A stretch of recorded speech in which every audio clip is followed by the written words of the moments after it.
In this video, we are going to talk about testing for independence of two variables using two-way tables and the chi-distribution. This is our overview slide, which we'll spend about less than 5 minutes going over before we go over each topic in more detail and with more examples. So first, we've been talking about single variables, so we've been using a one-way table that describes counts in a sample for outcomes of a single variable. A two-way table describes counts for combinations of outcomes of two variables. When we consider a two-way table, we want to know if the variables are dependent or independent. And we're going to be using hypothesis testing and the chi-square test for two-way tables. And this, you'll see a lot of analogy to the regular chi-square testing, so a lot of it will look familiar. Again, we look at expected counts, but now we kind of have this matrix, so row I, column J. We'll talk about for each table count, we're going to compute z sub ij, and I want to note this z sub ij is my own notation, analogous to chapter 6.3, where we had a z-score. Your book calls this the chi-square test statistic. So we have this chi-square test statistic here, which is computed, and then we have the chi-squared statistic, just like we had with our regular chi-square testing from last video. We talk about degrees of freedom, and then we take if the null hypothesis is true, then the testing statistic closely follows the chi-square distribution, and we can compute the p-value for the test and evaluate. We have this example here, which we will be going over in the main part of our video, but for now we've completed our overview. We're ready to come back over here and look at our chi-square test for two-way tables. As I had mentioned previously, we've been using one variable, so we have a one-way table describing counts of a sample for outcomes of a single variable. A two-way table describes counts for a combination of outcomes of two variables. And when we consider a two-way table, we want to know if the variables are dependent or independent. I have some notes up here which we will be using for our example, which is researchers want to understand what type of questions would elicit a seller of an iPod that has problems, it's frozen twice in the past, will disclose the issues to a potential buyer. Descriptive buyers ask one of three questions. 1, general, what can you tell me about it? 2, a positive assumption, it doesn't have any problems, does it? Or 3, negative assumption, what problems does it have? From the table below, you can see the questions, what problem does it have, was the most effective at getting the seller to disclose the past issue. Over here, the general, again, is what can you tell me about it? Positive, it doesn't have any problems, does it? And negative, what problems does it have? And it says, what problems does it have was the most effective at getting the seller to disclose the past issue. So when they disclose the problem, if you asked it in a general way, only 2 of the 61 sellers disclosed the problem. If you asked it with a positive assumption, 23 of the people disclosed the problem out of 61. When you gave the negative assumption, what problem does it have, 36 people would disclose. So it looks like it's the most effective. Could we see these results due to chance alone? Or is it in fact evidence that some questions are more effective at getting out the truth? So the hypothesis test for the iPod experiment is really about assessing whether there is statistically significant evidence that the success of each question had on getting the participant to disclose the problem with the iPad. In other words, the goal is to check whether the buyer's question was independent of whether the seller disclosed a problem. I've moved the table up here to make some room. Our first question is, what is the proportion of all sellers who disclosed the freezing problem? Here we can see the sellers that disclosed the problem were 61. The ones that hid the problem were 158. So there's 219 total. So the proportion that disclosed is the 61 over 219, or 27.85%. The next question, if there really was no difference, in other words, no difference in the question on the effect of whether or not the seller disclosed the problem, how many of the 73 people in the general group would we expect to disclose the freezing problem? So what we have just calculated here, 27.85% of sellers will disclose the problem. And if it's independent of which question was being asked, then we would expect of the general sellers, the 73, 27.85 to disclose. So that's this here. If independent, how many disclosures can we expect in the general group? So that's the 27.85% times the 73 sellers in the general group, which is 20.33 sellers. The next question, how many in the positive assumption group can we expect to hide the problem? So the proportions of sellers that hide the problem, that would be the 158 over the 219 total sellers, that's 72.14%. So the proportion we expect to hide that are in the positive group, there are 73 sellers in the positive group, so it's 73 times 72.14 is equal to 52.6 sellers. These calculations here are the expected counts, and they can go faster if you would like to use this formula here, which I have repeated over here, down here in blue.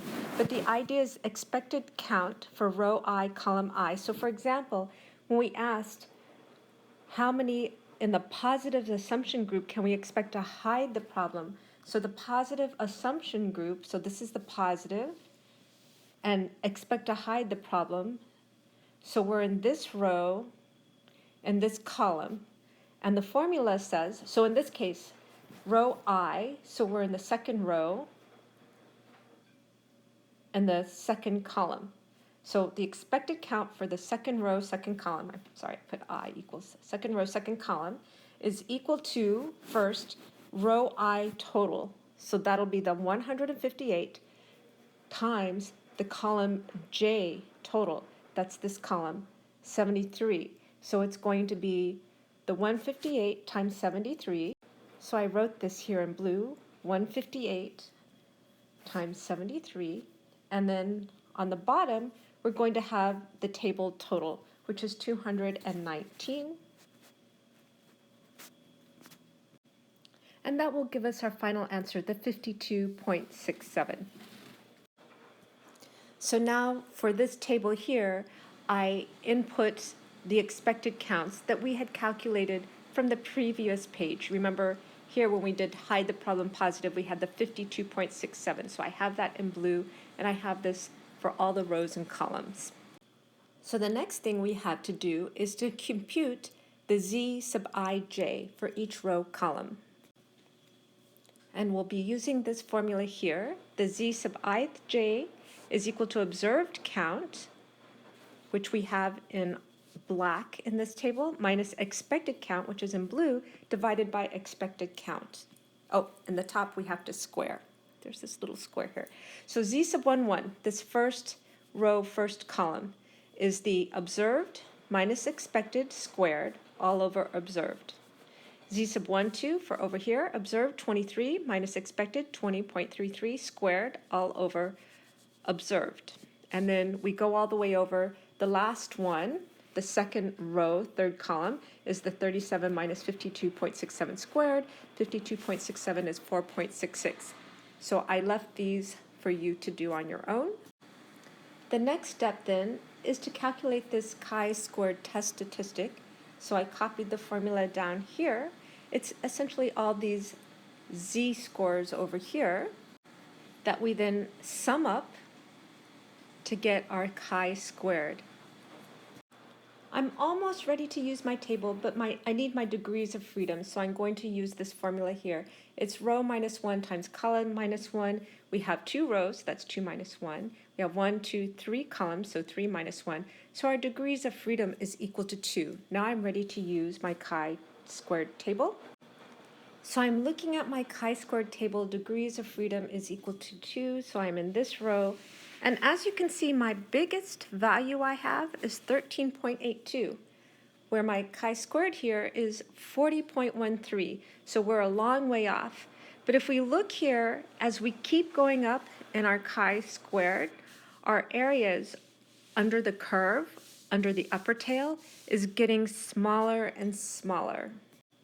So I note that my area for degrees of freedom equal 2 and chi-squared equals 40.13. It's not on the table, but we see as chi-squared gets bigger, the area gets smaller, and 40.13 is almost negligible error. So extremely improbable. Remember, the areas under the curve represent probability. That means it's extremely improbable, and so I'm going to reject my null hypothesis.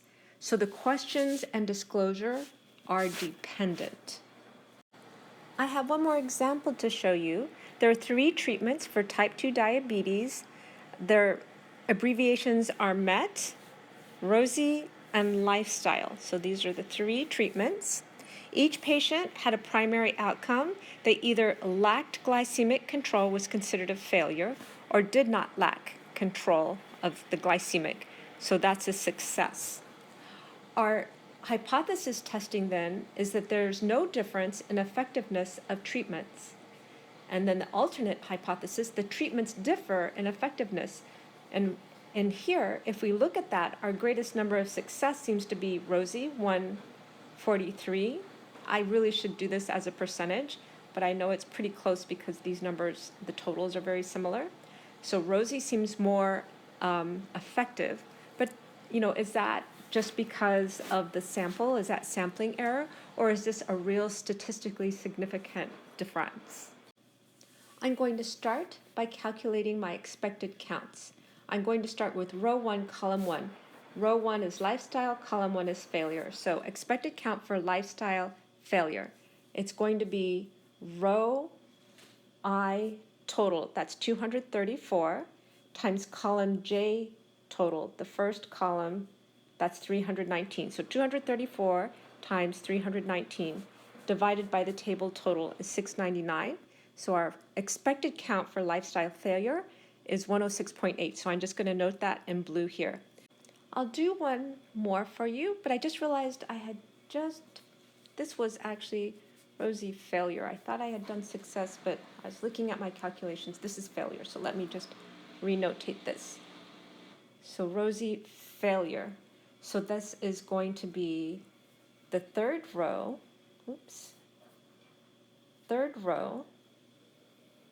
first column failure. So then to get my expected count, I need the row total times the column total. The row total is 233 times the column total is 319. So 233 times 319, all divided by the table total. So the table total is 699. So I get 106.3. Again, that's for ROSI failure. So I move this over here in blue. And I calculated the other 4 here, and you can do that yourself and verify my results. I moved my table here and my H0 and my HA here to give me a little bit of space here. And so far I've done my expected count. So now I need to compute all my Z sub ij, and then I can do my chi-squared calculation here. My Z sub ij, for each one, I'm going to do the observed minus expected count and then square that over expected. So for my first row, first column, observed is 109 minus my expected 106.8 squared all over expected 106.8. My Z12, so that's first row, second column, my observed 125 minus 127.2 squared all over expected 127.2. And you can see the calculations for the other Z sub ij. And then my chi-squared is just the sum of all these Z sub ij, which I get 8.13. I'm almost ready to use my table, but I need to know my degrees of freedom.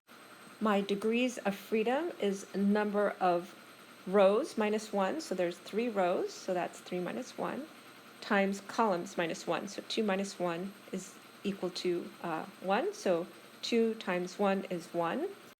I'm ready to look up this in the table. So my degrees of freedom is 2. Again, I'm in the second row, and I want something 8.138, which is between these two values here. Here I have 7.82 and 9.12, so somewhere between 0.01 and 0.02.